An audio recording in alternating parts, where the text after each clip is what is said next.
तो आज हम लोग NTSC स्टेज 2 का पेपर डिस्कस करने वाले हैं, जो कि आपका अभी 14 फेब को ही हुआ है 2021 में ही।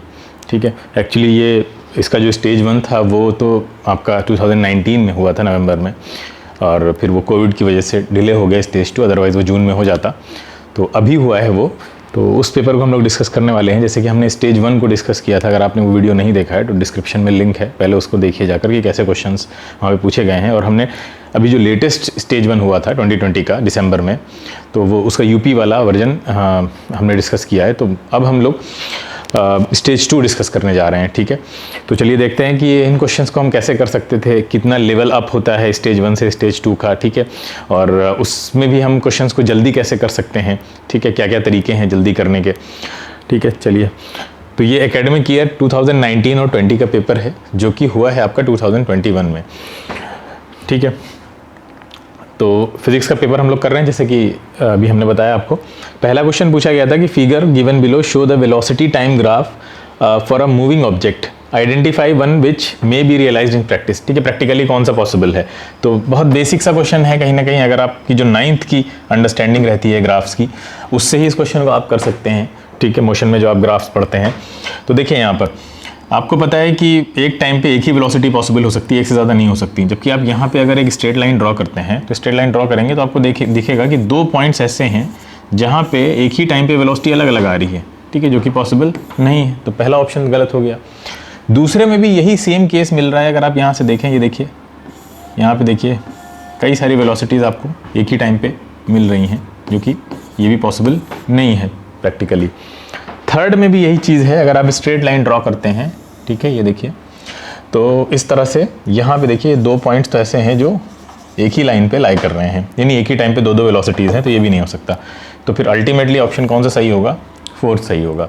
ठीक है, यानी कि ऑप्शन एलिमिनेशन टेक्निक से आप गलत आंसर्स को एलिमिनेट करते करते सही तक पहुँच गए। तो ये एक टेक्निक होती है मल्टीपल चॉइस क्वेश्चंस को अटेम्प्ट करने की। ठीक है, और आगे चलते हैं, हम लोग दूसरे क्वेश्चन को देखते हैं। सेकेंड क्वेश्चन था, 2 balls A and B are released towards point W, ठीक है, फ्रॉम X एंड Z। ठीक है, X से A बॉल रिलीज हुई है और Z से एक बॉल है B, वो रिलीज हुई है, और ये दोनों कहाँ तक सफ़र अपना पूरा कर रही हैं? W तक जा रही हैं। ठीक है, the balls move along the track without losing contact, what will be the ratio of their speeds. यानी यहाँ पे जब ये पहुँचेंगी तो इनकी जो स्पीड्स होंगी, दोनों की रेस्पेक्टिव स्पीड्स, उनका रेशियो पूछ रहा है आपसे। तो आप खुद सोचिए कि पहले आप देखिए यहाँ पर जब ये बॉल है तो इसके पास कौन कौन सी एनर्जीज हैं। तो आप देख रहे हैं कि पोटेंशियल एनर्जी है उसके पास, काइनेटिक एनर्जी 0 है। तो यहाँ की, फिर यहाँ से जब ये यहाँ जाएगी तो इसकी एनर्जीज में क्या क्या चेंज आएगा, या इस पोजीशन पे उसके पास कौन कौन सी एनर्जीज होंगी। तो पोटेंशियल एनर्जी भी होगी यहाँ पे, क्योंकि कुछ हाइट है। दूसरा ये कि काइनेटिक एनर्जी भी हो जाएगी उसके पास। काइनेटिक कहाँ से आई? टोटल मैकेनिकल एनर्जी तो कंजर्व रहेगी, तो काइनेटिक कहाँ से आई? यहाँ की जो पोटेंशियल है वही कुछ ना कुछ काइनेटिक में चेंज हो गई होगी यहाँ पे। ठीक है, same case with the B also, B के साथ भी यही हुआ होगा। तो अब आप यहाँ पे देखिए कि आपसे रेशियो पूछ रहा है किसका? स्पीड्स का। अब एक तरीका तो ये है कि जो ट्रेडिशनल तरीका है कि आप यहाँ की टोटल मैकेनिकल एनर्जी निकालिए, पोटेंशियल प्लस काइनेटिक, और फिर यहाँ पे जाइए, वहाँ की टोटल मैकेनिकल एनर्जी निकालिए, पोटेंशियल प्लस काइनेटिक। दोनों बराबर होनी चाहिए, क्योंकि मैकेनिकल एनर्जी तो कंजर्व रहती है। बराबर कर देंगे आप तो क्या हो जाएगा? आपका यहाँ की काइनेटिक एनर्जी एक ही आ जाएगी। इसी तरह से बी के लिए भी आप यही करेंगे, यहाँ की टोटल मैकेनिकल एनर्जी और यहाँ की इक्वेट करिए, बी का निकाल लीजिए, फिर उनका वेलोसिटीज़ का रेशियो निकाल लेंगे आप। अब ये एक लंबा तरीका, ट्रेडिशनल तरीका, लेकिन अगर आप थोड़ा लॉजिक और कॉमन सेंस यूज़ करें, जो कि बहुत ज़रूरी है यहाँ पे यूज़ करना आपके लिए, क्योंकि आपको आगे निकलना है, आपको टाइम सेविंग ऑप्शंस अपनाने हैं। ठीक है, ऐसे तरीके अपनाने हैं जो टाइम सेविंग है, आपका टाइम बचाएं, फिर वो टाइम कहीं और यूटिलाइज कर सकें आप। तो यहाँ पे देखिए कि यहाँ पे आप देखेंगे कि जो भी चेंज आ रहा है वो पोटेंशियल एनर्जी की वजह से आ रहा है काइनेटिक में।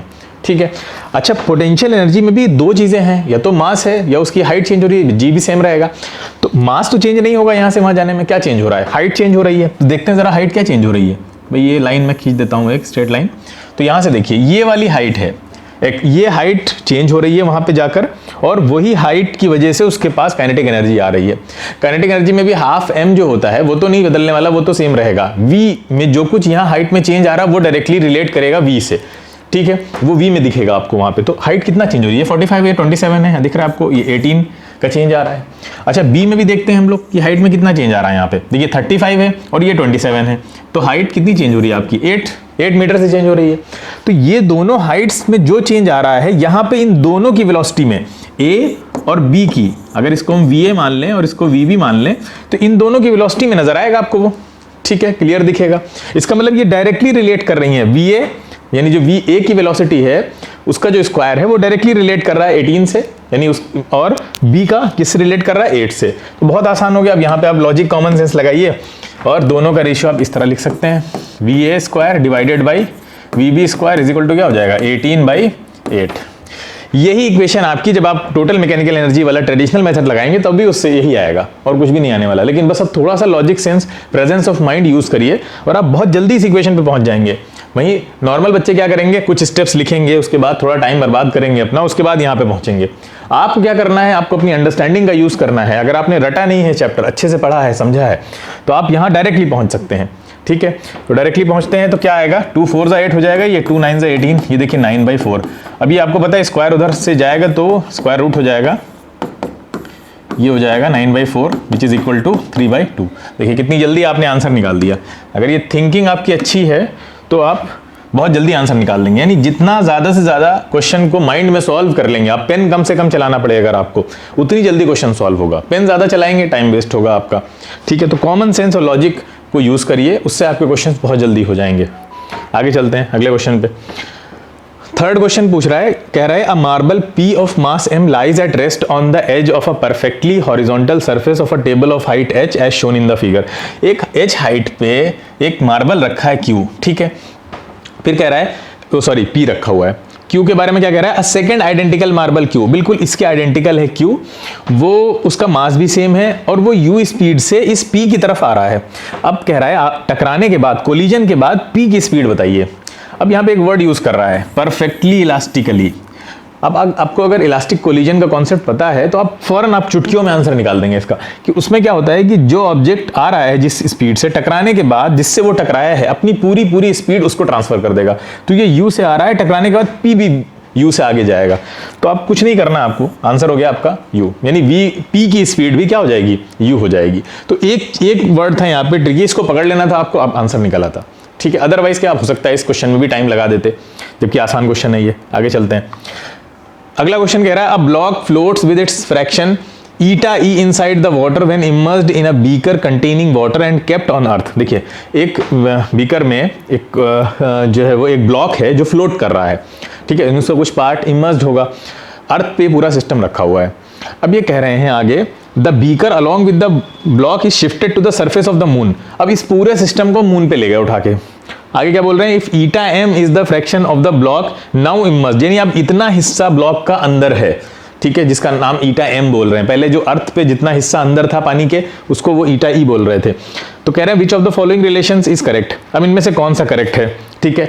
अब देखिए यहाँ पे आपको सारे 3 ऑप्शंस में ऐसा दिख रहा है कि अर्थ पे कुछ पार्ट सबमर्ज था, यानी पानी के अंदर इमर्ज था, कुछ पार्ट मून पे जाके वो चेंज हो रहा है, तीनों में चेंज होता दिख रहा है आपको। यहाँ पे बराबर दिख रहा है, यहाँ पे इस रिलेशन से साफ साफ दिख रहा है कि दोनों में कहीं ना कहीं जितना यहाँ पे डूबा होगा उतना ही वहाँ पे होगा।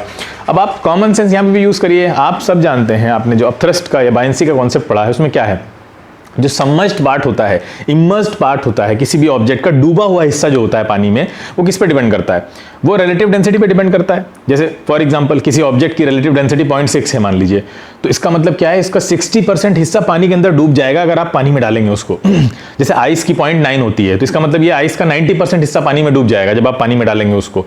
तो रिलेटिव डेंसिटी पे डिपेंड कर रहा है कि कितना हिस्सा किसी ऑब्जेक्ट का पानी पे डालने में डूबेगा, कितना बाहर रहेगा, ठीक है। अब देखिए यहाँ पे ये कह रहे हैं ऑब्जेक्ट अर्थ पे रखा हुआ है, पूरा सिस्टम अर्थ पे रखा है, उसको फिर मून पे ले गए। अब अर्थ से मून पे जाने में क्या चेंज हो जाता है, क्या मास चेंज होता है, क्या वॉल्यूम चेंज होता है, नहीं। तो डेंसिटी पे चेंज नहीं होगी, ठीक है। तो डेंसिटी पे चेंज नहीं होती तो रिलेटिव डेंसिटी पे चेंज नहीं होगी, ठीक है। चेंज क्या होता है, वो जी पे असर पड़ता है ना, वहां जाते हैं तो जी बदल जाता है।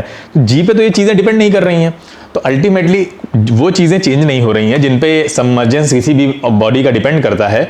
तो इसका मतलब जितना पार्ट अर्थ पे सबमर्ज रहेगा उतना ही मून पे रहेगा। इतना सा आपको कॉन्सेप्ट लगाना है। अगर आपको पैरामीटर सारे पता है कि किन किन चीजों पे डिपेंड करता है, कोई भी बॉडी अगर पानी में डूबता है तो उस किन किन फैक्टर्स पे डिपेंड करता है, तो आपके लिए ये क्वेश्चन बहुत ज्यादा 5 से 10 सेकंड में आप इसका आंसर दे सकते थे कि ये तीनों ऑप्शन गलत हैं, कौन सा ऑप्शन सही है, सिर्फ थर्ड, कि ये दोनों बराबर रहेंगे, यानी जो फ्रैक्शन ऑफ सबमर्जेंस है वो बराबर रहेगा।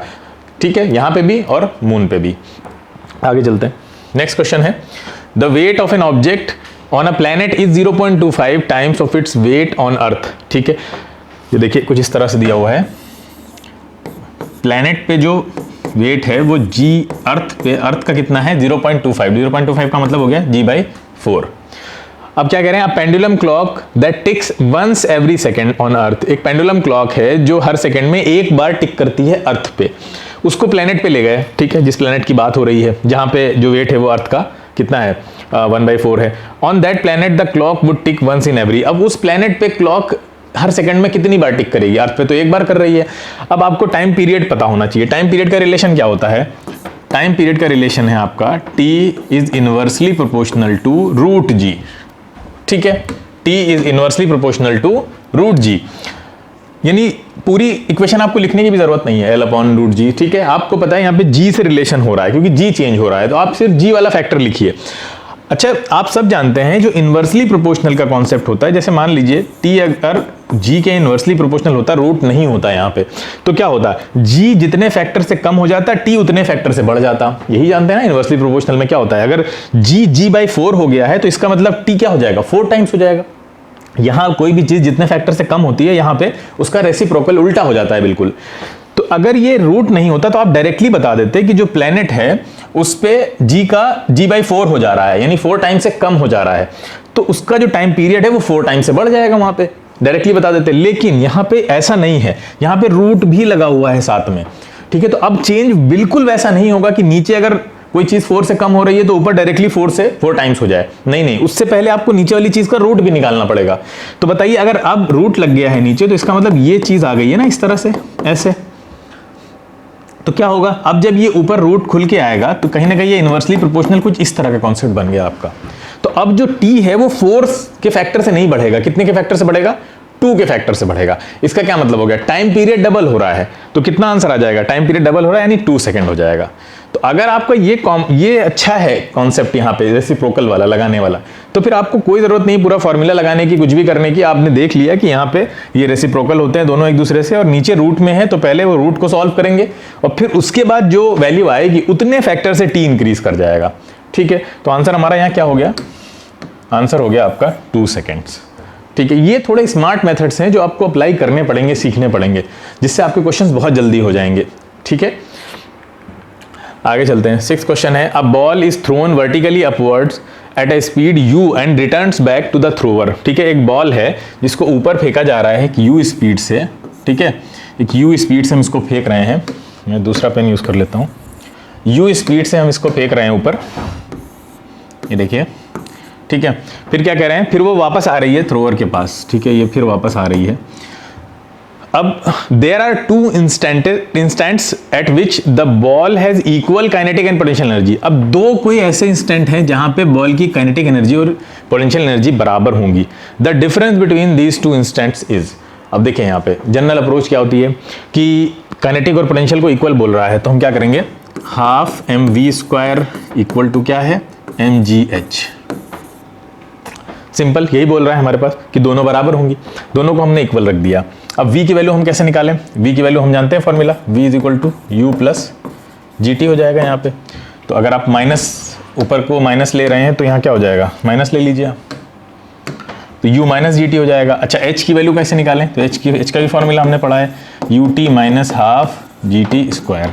रख दीजिए दोनों की वैल्यूज़, क्या आएगा यहाँ पे, हाफ m, v कितना हो जाएगा आपका, और m कैंसिल भी कर दीजिए, कोई फ़र्क नहीं पड़ता। ठीक है, तो ये कितना हो जाएगा आपका, यहाँ पे v की वैल्यू आ जाएगी u माइनस जी टी का होल स्क्वायर इक्वल टू कितना हो जाएगा यहाँ पे, g h को हम लिखेंगे ut minus half G T square. ये इक्वेशन बन के आ गई हमारे सामने। अब देखें यहाँ पे ध्यान से कि अब जब इसको आप खोलेंगे तो आपको साफ साफ दिख रहा है कि ये आपकी g और t में क्वाड्रेटिक इक्वेशन बन जाएगी।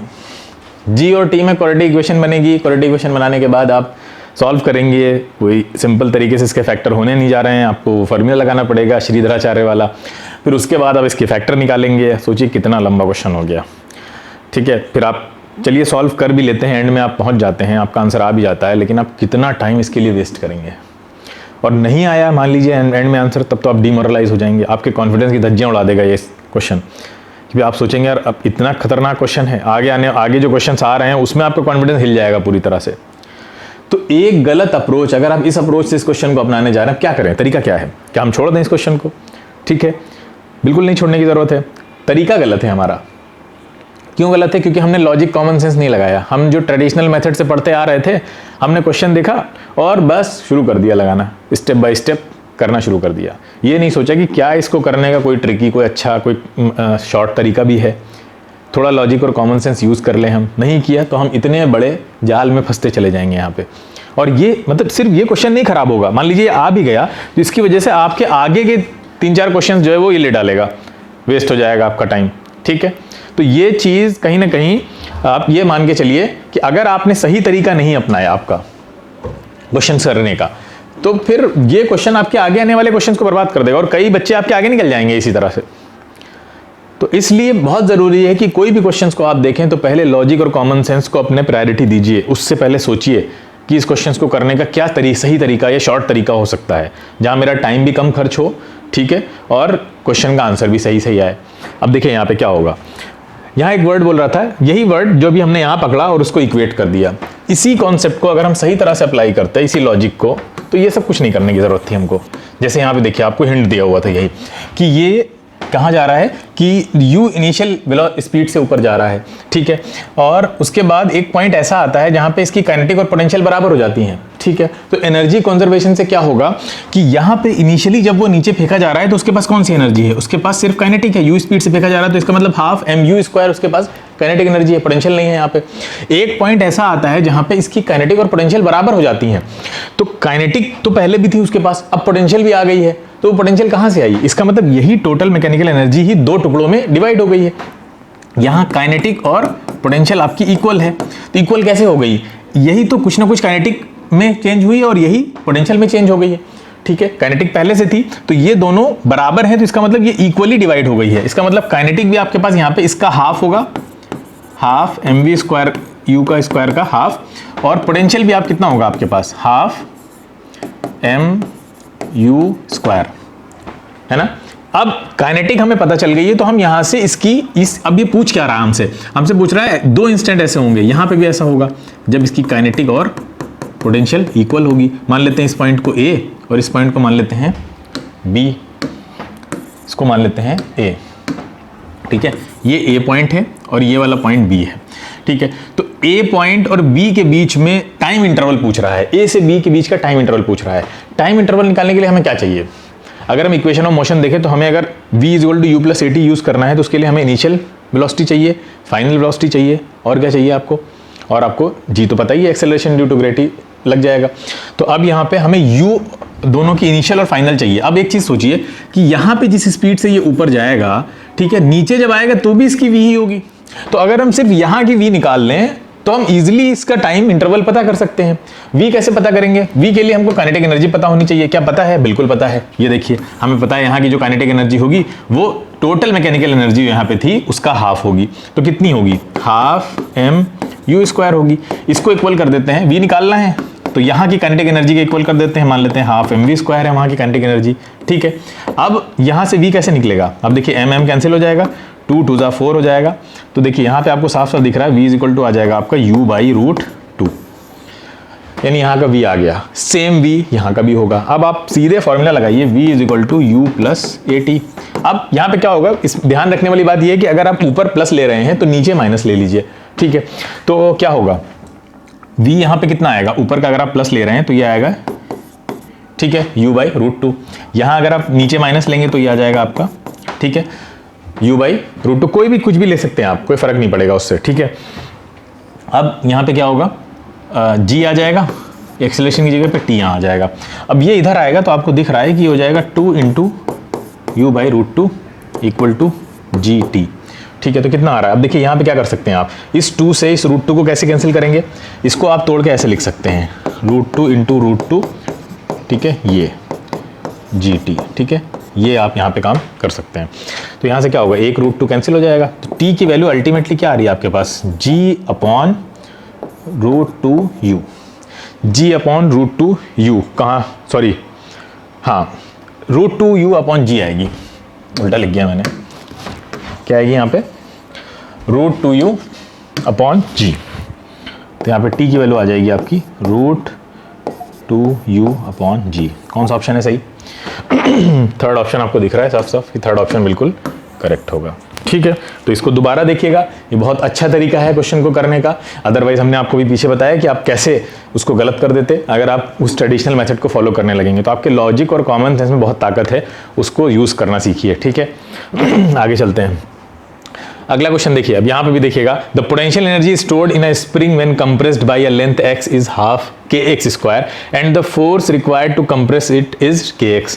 K is a constant of spring known as spring constant. The spring is placed on a floor upright and a stone of mass 10 kg falls and hits the spring with a speed 10 metre पर second. देखिए अभी scenario हम बनाते हैं आपके लिए। एक spring है आपकी, ठीक है, वो यहाँ पे कहीं ऐसे मान लेते हैं, यहाँ पे रखी हुई है इस तरह से। एक मास है जो कि आपका है 10 kg का, ठीक है, वो आकर इसको हिट करता है। अब जब ये इसको हिट करता है तो क्या हुआ, यहाँ पे देखिएगा, ये आके इसके ऊपर गिर गया, 10 kg मास,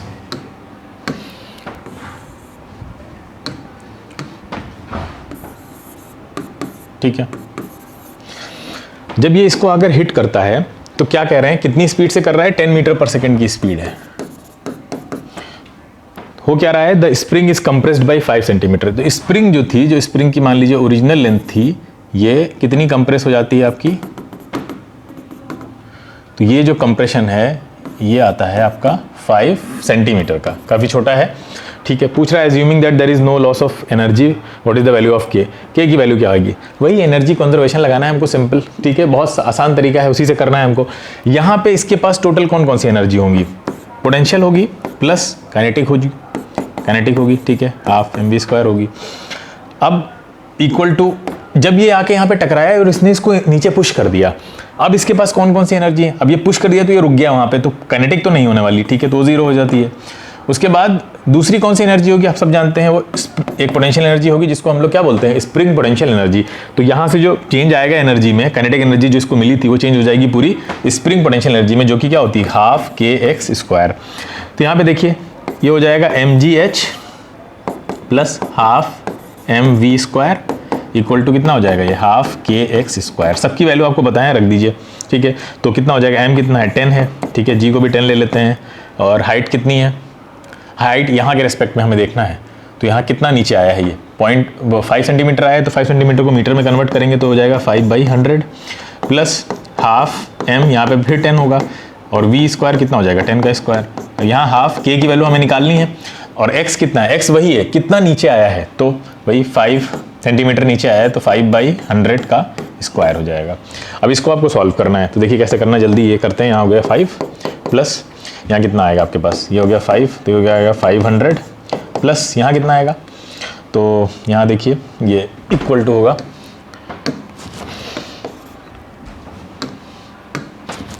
ये इक्वल टू हो जाएगा, यहाँ से आपके पास आ जाएगा हाफ k, और इसको जब आप सॉल्व करेंगे तो ये आपको दे देगा 5 × 5, 5 × 20, तो 20 का स्क्वायर कितना हो जाएगा, 400, ठीक है। तो ये वैल्यू आपके पास कितनी आ जाएगी निकल के k की, यहाँ से ये हो जाएगा आपके पास 505, ठीक है, और यहाँ कितना है, ये इंटू हो जाएगा आपका 800 इक्वल टू k। तो अब इसको जब हम सॉल्व करेंगे तो कितना आ रहा है, यहाँ पे इधर देखते हैं हम लोग,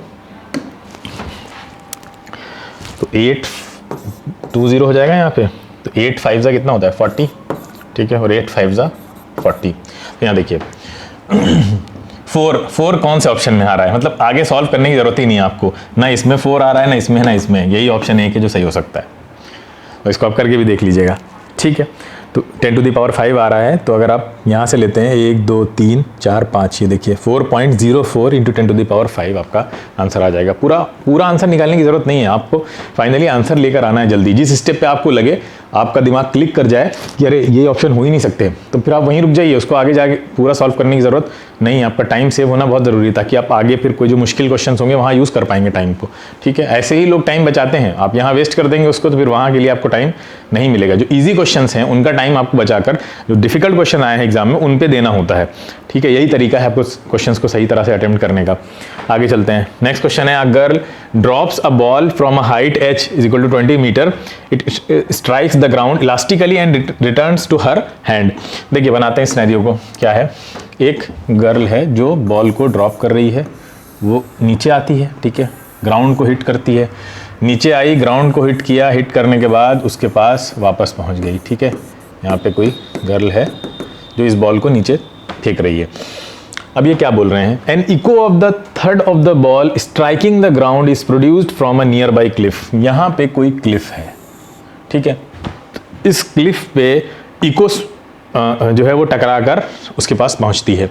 इको सुनाई कब देती है, the echo is heard at exactly the same moment when the ball returns to the girl's hand. जब बॉल यहाँ से टकरा कर वापस जाती है और जैसे ही उसके हाथ में पहुंचती है वैसे ही इको भी सुनाई देती है उसको।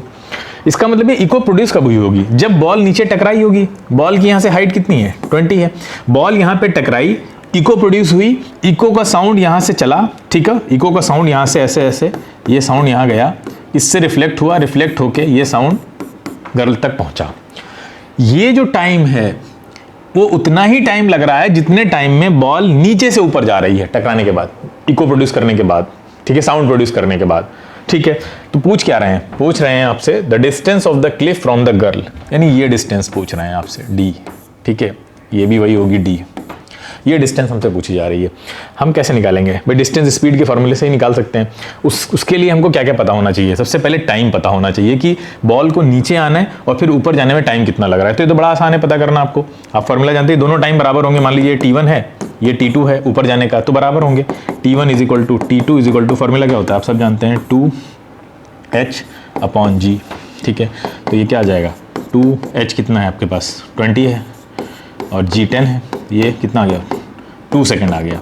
यानी 2 सेकंड में ये बॉल नीचे से ऊपर जाती है और 2 ही सेकंड में ये जो साउंड है यहाँ टकरा के यहाँ से कहाँ जाता है। अब सपोज करते हैं जो साउंड की डिस्टेंस है यहाँ से यहाँ जो कवर कर रहा है वो ये वाली, ये डिस्टेंस और आपकी ये वाली, ये दोनों डिस्टेंस मान लेते हैं बराबर हैं, मान लेते हैं ये x है तो ये भी x है। तो ज़रा डिस्टेंस x निकालते हैं कितनी आएगी है, साउंड कितना डिस्टेंस कवर कर रहा है, ये वाली x कितनी आ रही है उसकी। तो आपको पता है साउंड की स्पीड तो हमें दे रखी है यहाँ पे 350, ठीक है। तो फॉर्मूला क्या होता है, ये टोटल डिस्टेंस है यहाँ पे इसकी 2x मान लेते हैं, ठीक है। वो क्या होता है, स्पीड इंटू टाइम, स्पीड कितना है 350 इंटू टाइम कितना लग रहा है 2 सेकंड का लग रहा है, ठीक है। ये देखिए 2 से 2 कैंसिल हो जाएगा, यहाँ कितना आ गया x 350 आ गया, यानी x कितना आ गया आपके पास 350। अगर ये मानते हैं कि मिडिल में आके टकराया है तो ये डिस्टेंस कितनी होगी, ये 10 होगी, क्योंकि ये 20 है पूरी, वो भी 20 होगी, तो ये 10 होगी। आपको ये d निकालना है। अब देखिए फिर common sense, logic common sense use करिए।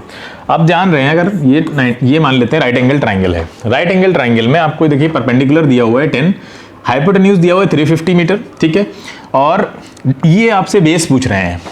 अब आप खुद सोचिए कि आपने राइट एंगल ट्राइंगल का रूल जो पढ़ा है उसमें हाइपोटेन्यूज सबसे बड़ी साइड होती है, उससे बड़ी कोई साइड नहीं होती है।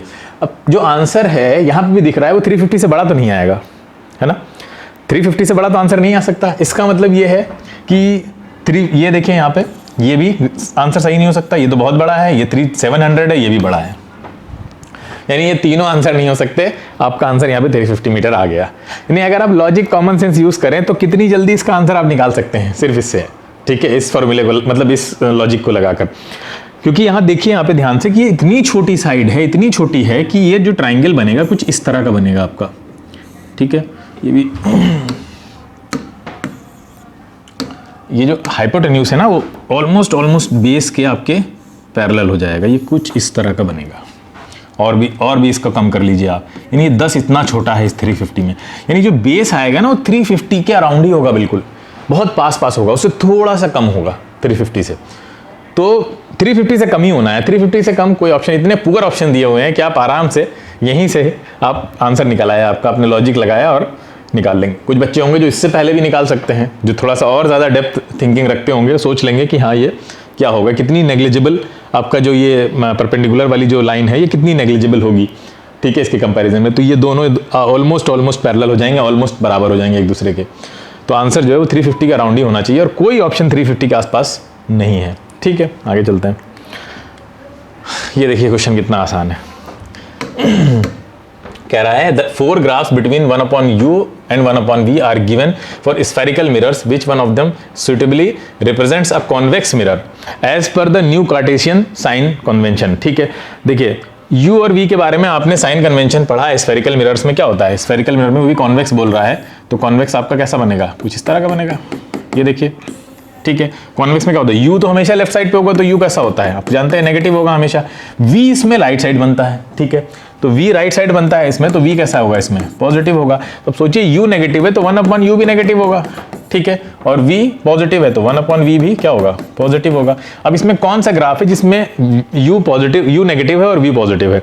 ग्राफ में आप सब जानते हैं, देखिए यहाँ पे दोनों राइट साइड में दिए हुए हैं, गलत है, नहीं हो सकता भाई, दोनों कैसे पॉजिटिव होंगे, अभी हमने देखा दोनों पॉजिटिव नहीं हो सकते, तो ये गलत है। यहाँ पे देखिए, यहाँ पे u नेगेटिव है, v पॉजिटिव, हाँ इसका मतलब ये सही होगा। तो बाकी भी देख लेते हैं, ये भी गलत होंगे, देखिए दोनों नेगेटिव है। यहाँ पे देखिए v को नेगेटिव कर दिया और यहाँ पे देखिए u को पॉजिटिव किया है और v नेगेटिव है, यहाँ पे दोनों ही नेगेटिव है, ये भी गलत है, ठीक है। तो ये अंडरस्टैंडिंग आपकी अच्छी है, तो आप देखते ही लगा देते कि यहाँ सेकंड ऑप्शन के अलावा कोई नहीं हो सकता, ठीक है, कॉन्वेक्स मिरर के केस में। नेक्स्ट क्वेश्चन है, ये क्वेश्चन अच्छा है। An object is placed at a point A in front of a convex lens of focal length f, ठीक है, it's real inverted and magnified image is found behind lens. चलिए 1 by 1 scenario बना लेते हैं। कौन सा लेंस रखा है इन्होंने, कॉन्वेक्स लेंस, तो ये हो गया आपका कॉन्वेक्स लेंस, ठीक है। और क्या बोल रहे हैं, एक ऑब्जेक्ट को रखा है एक पॉइंट ए पर, एक पॉइंट ए है जहाँ पे ऑब्जेक्ट को इन्होंने इस तरह से रखा है और उसकी जो इमेज बन रही है वो कहाँ बन रही है, मैग्नीफाइड इमेज बन रही है बिहाइंड द लेंस, यानी यहाँ कहीं पे बन रही है। आपको पता है बिहाइंड द लेंस जो इमेज बन रही है उसके लिए, और कैसी है, मैग्नीफाइड है, real inverted and magnified image है, तो इसका जो f होगा वो यहाँ कहीं होगा और ये बियॉन्ड द f ही रखा होगा ऑब्जेक्ट, यानी इधर ही कहीं रखा होगा।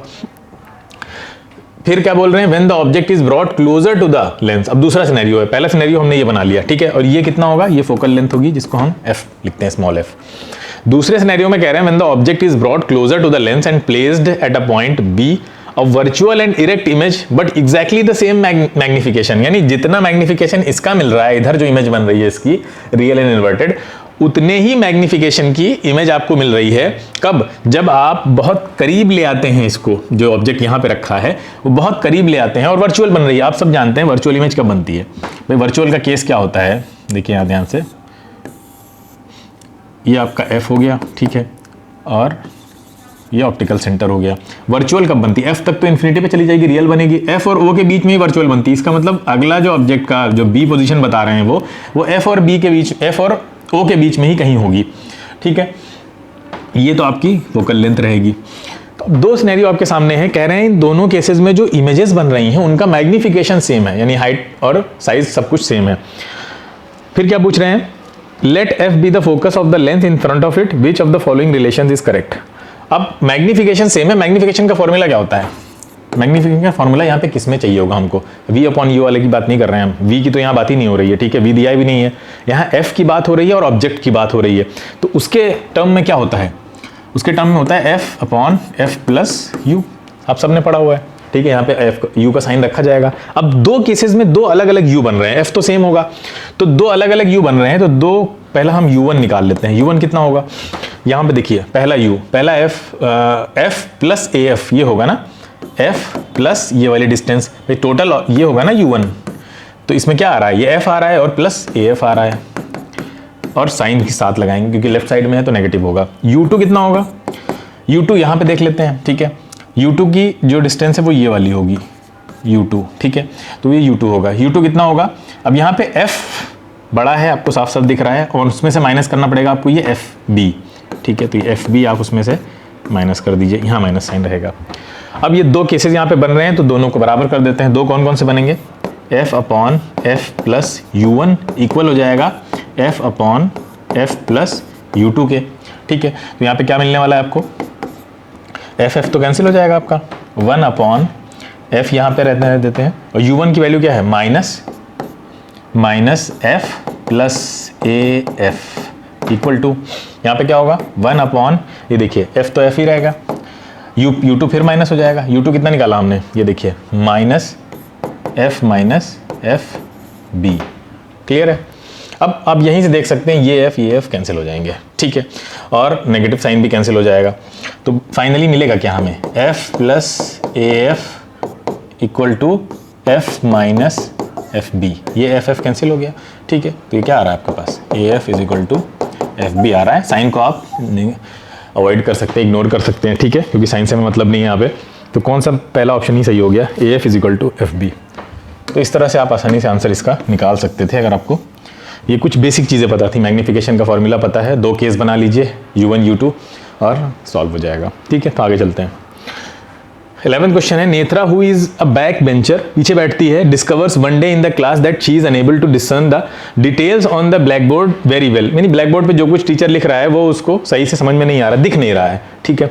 When she visits an optician, ठीक है, he prescribes glasses for her, वो ऑप्टिशियन को जाती है और वो उसको चश्मा जो है प्रिस्क्राइब कर रहा है। तो ये कह रहा है इनमें से कौन सा स्टेटमेंट गलत है। ये ध्यान रखिएगा, यहाँ बहुत गलती होती है, फॉल्स पूछ रहा है, ठीक है, करेक्ट नहीं पूछ रहा है।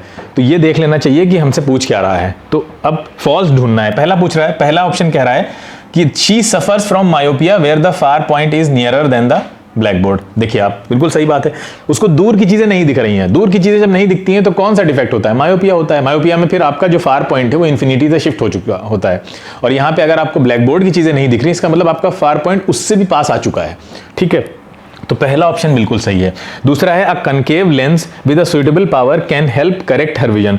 आपको पता है कि मायोपिया को करेक्ट करने के लिए कनकेव लेंस यूज करते हैं, क्यों? क्योंकि जो कर्वेचर है वो बढ़ जाता है कॉन्वेक्स लेंस का, जो आपकी आंख में है।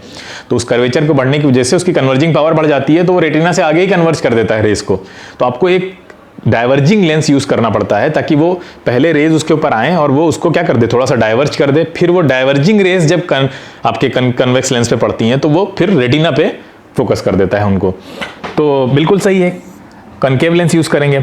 अगला कह रहा है, her eye is defective and is forming images in front of the retina. अभी हमने डिस्कस कर लिया पहले ही, क्योंकि रेटिना के पहले ही इमेज बना देता है, क्योंकि कन्वर्जिंग पावर बढ़ जाती है, उसकी कर्वेचर बढ़ जाता है। या तो आई बॉल जो है वो आपकी आई बॉल में भी डिफेक्ट आ जाता है। आई बॉल हो सकता है आपकी पीछे चली गई हो, बड़ी हो गई हो। 4th ऑप्शन कह रहा है, अ कनकेव लेंस और a convex lens may be use to correct her vision.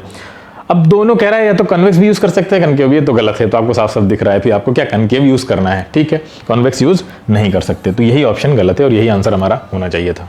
आगे चलते हैं। 12th क्वेश्चन है, consider 3 resistors of resistance R1, R2 and R3 such that R1 less than R2 less than R3। यानी R3 सबसे बड़ा है, उसके बाद R2 है और उसके बाद R1 है। 2 of them are connected in parallel and then connected in series with the third. Which one of the following configuration yields the highest current when connected to the same battery. Highest current की बात कर रहा है, ध्यान से सुनिएगा। Highest current का मतलब क्या होता है? हाईएस्ट करंट का मतलब ये है कि रेजिस्टेंस कम से कम हो, ठीक है। रेजिस्टेंस और करंट एक दूसरे की क्या है? रेजिस्टेंस मतलब रुकावट, ठीक है। रुकावट जितनी कम होगी करंट उतनी ज्यादा होगी।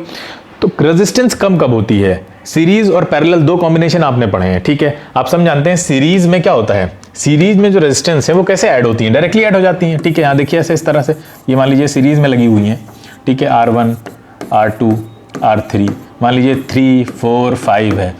तो आप इक्विवेलेंट रेजिस्टेंस निकालेंगे तो क्या होगा? डायरेक्ट ऐड हो जाएंगी ये सब सारी। कितनी आ जाएगी आपके पास? 12 ओम, काफी ज्यादा है। यानी सीरीज कॉम्बिनेशन में जो सबसे बड़ी रेजिस्टेंस, सबसे बड़ा रेजिस्टर जो होता है, जो इक्विवेलेंट रेजिस्टेंस आती है वो उससे भी बड़ी होती है, ठीक है। 5 से भी बड़ी आ रही है 12। इसका मतलब अगर आप सीरीज में लगाते हैं सबको तो बहुत ज्यादा रेजिस्टेंस हो जाएगी और करंट बहुत कम हो जाएगी। पैरेलल में क्या होता है? सारे रेसिप्रोकल में चले जाते हैं। अगर इनको हम पैरेलल में लगाएं तो क्या होगा?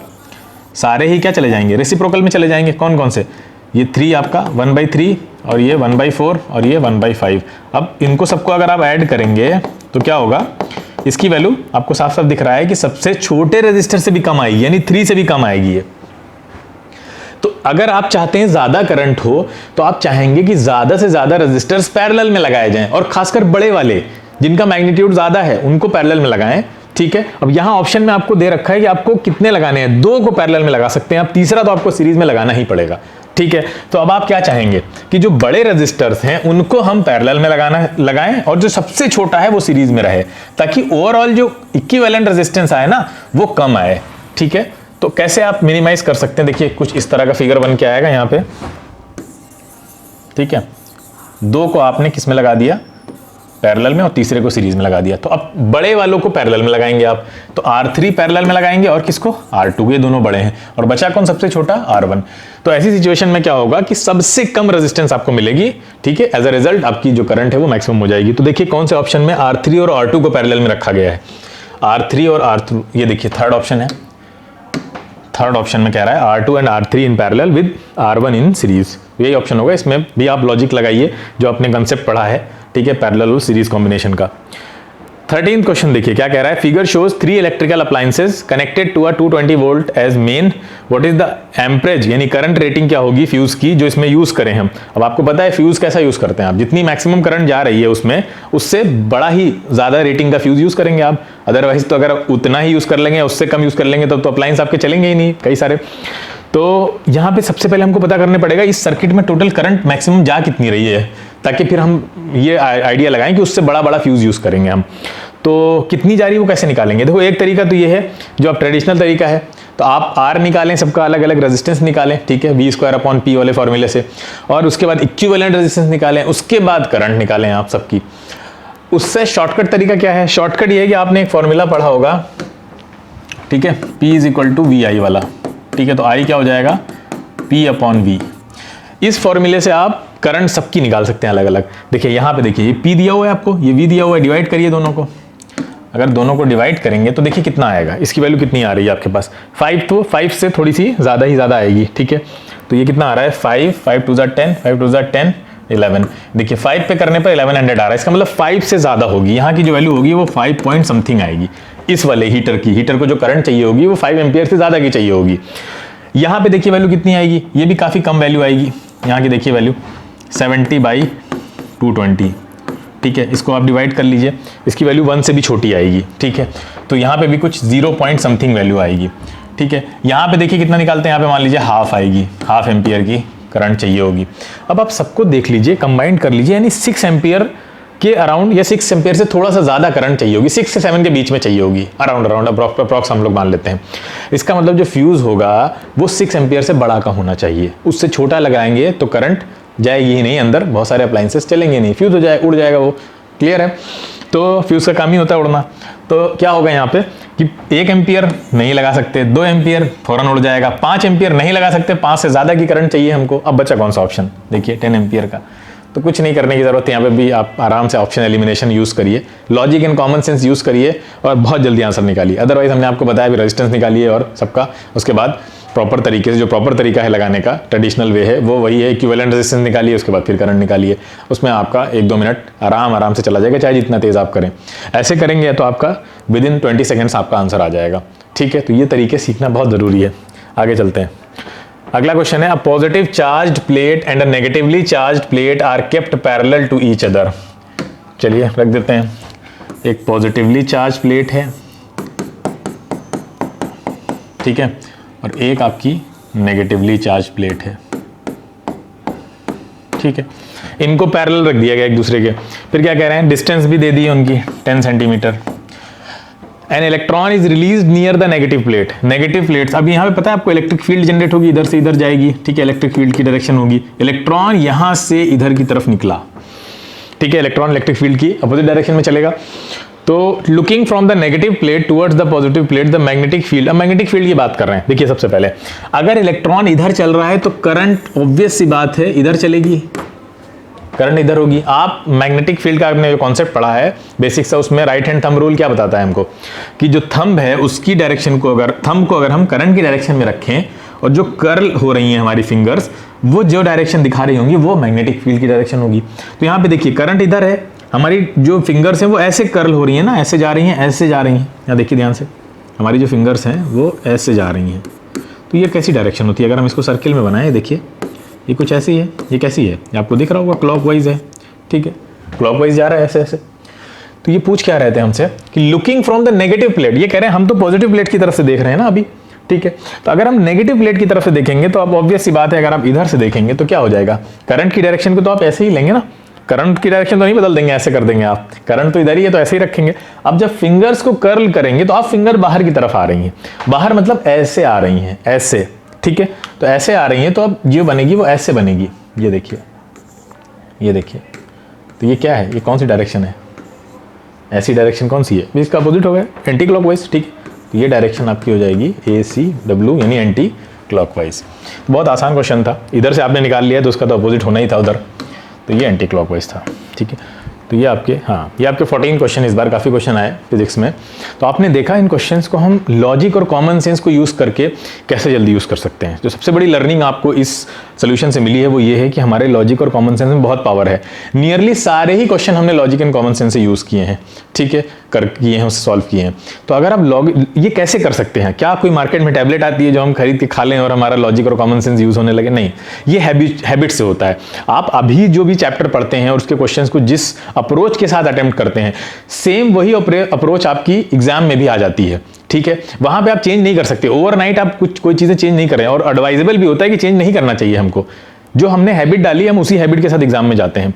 तो आपको हैबिट बनानी पड़ेगी, आपने लॉजिक और कॉमन सेंस को प्रेफरेंस देने की हैबिट बनानी पड़ेगी। जब भी आप कोई क्वेश्चन सॉल्व कर रहे हैं, क्लास में कोई टीचर आपको सॉल्व करा रहे हैं, जहां भी आप पढ़ते हैं, तो वहां पे टीचर से भी आप ये कहें, और टीचर को भी चाहिए कि वो बच्चों को प्रमोट करें कि हर एक क्वेश्चन में वो पहले लॉजिक एंड कॉमन सेंस को यूज करके उसका आंसर निकालने की कोशिश करें, ठीक है। स्पेशली जो मल्टीपल चॉइस क्वेश्चंस प्रैक्टिस कर रहे हैं अगर आप NTSC के लिए, तो उससे क्या होगा, धीरे धीरे आपकी ये हैबिट बनती चली जाएगी कि आप लॉजिक और कॉमन सेंस को प्रेफरेंस देना शुरू कर देंगे। और उसके बाद आपके पास जो ट्रेडिशनल मेथड्स हैं वो तो है ही रिजर्व में, उसको तो यूज करेंगे ही। जब आप हमें कोई तरीका नहीं समझ में आ रहा होगा, कोई ट्रिक नहीं लग रही है वहां पे, कोई लॉजिक नहीं लग रहा है, तो हम ट्रेडिशनल मेथड फिर सेकंड ऑप्शन है उसको अप्लाई करेंगे। लेकिन सबसे पहले उसको नहीं डालना है हमको, पहले टाइम सेविंग मोड पे जाना है हमको कि हम टाइम कितना ज़्यादा से ज़्यादा बचा सकते हैं, ठीक है। तो ये अप्रोच अपनाइए, तो आप जो कॉम्प्लेक्स से कॉम्प्लेक्स क्वेश्चन है, सिर्फ NTSC में ही नहीं, आप आगे जो भी कॉम्पिटेटिव एग्जाम्स दे रहे हैं, इवन JEE का भी एग्जाम अगर आप नीट और JEE का दे रहे हैं, वहाँ पे भी आप ये अप्रोच अपनाइए। वहाँ पे भी कई क्वेश्चन ऐसे होते हैं, अगर आपसे कम टाइम में किसी क्वेश्चन को सॉल्व करने के लिए कहा गया, इसका मतलब वहाँ पे उसके मल्टीपल वेज होंगे सॉल्व करने के। अब आपके ऊपर है कि आप कौन सा तरीका अपनाते हैं। अगर आप लंबा तरीका पकड़ लेंगे तो अब आंसर तो उससे भी आ जाएगा, लेकिन सिलेक्शन रुक जाएगा आपका, ठीक है। लेकिन दूसरा तरीका, आप स्मार्ट तरीके अगर अपनाते हैं तो फिर आपका सिलेक्शन भी होगा, आपके ऊपर ज़्यादा स्ट्रेस भी नहीं होगा और आप इजीली सारे क्वेश्चंस को सॉल्व कर पाएंगे, ठीक है। तो उम्मीद है आपको ये वीडियो पसंद आया होगा। अगर आपको ये वीडियो पसंद आया है तो ज़्यादा से ज़्यादा इस वीडियो को शेयर कीजिए और इस तरह के और वीडियोज़ के लिए चैनल को सब्सक्राइब कर लीजिए। Thank you so much for watching the video.